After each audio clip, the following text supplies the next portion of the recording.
If you're like most humans, including me, you are probably really good at thinking up the worst possible thing that could happen when you're met with any sort of uncertainty. The classic example is as a kid being called to the principal's office and you immediately, your stomach drops, you think you're in big trouble, you're so scared, you just assume something terrible is going on. Maybe the adult equivalents are things like getting an email from your boss or a letter from the IRS or a phone call from an unknown number. All of those things can really trigger us to start to think, oh my gosh, what if this, or this is happening? And it's always worst case scenario. It's always scary stuff. And that actually makes sense from a survival perspective. Our brains are wired to figure out if something potentially bad is happening so that we can try to avoid it or deal with it or whatever. The problem is that's not very conducive to like good stress management and living a happy, fulfilled life, right? You're just constantly looking for scary things around every corner.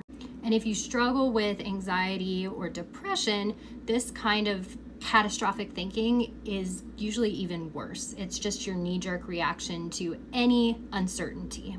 So one thing that I've found helpful is to ask myself, when I find myself spiraling, that negative spiral where I'm thinking like about the most catastrophic thing that could happen or like the worst possible outcome, ask myself, okay, but what is the best possible thing that could happen?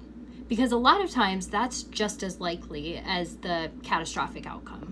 So maybe the principal's calling you to their office because you've done something really good and they're recognizing you for it. You've won some award, something like that. Maybe the email from your boss is telling you that you just got a raise or that they really appreciate all your hard work and they're going to put you in for a promotion. Maybe that's not what it is, but the act of like challenging your brain's automatic catastrophic assumption and saying like, hey, there are other possibilities, that really helps kind of break you out of that cycle sometimes. And the reality is usually somewhere in the middle, right? Like the email from your boss is just, hey, do you have an update on blah, blah, blah, blah. Or the thing with the principal is them letting you know that somebody dropped something off for you. I don't know.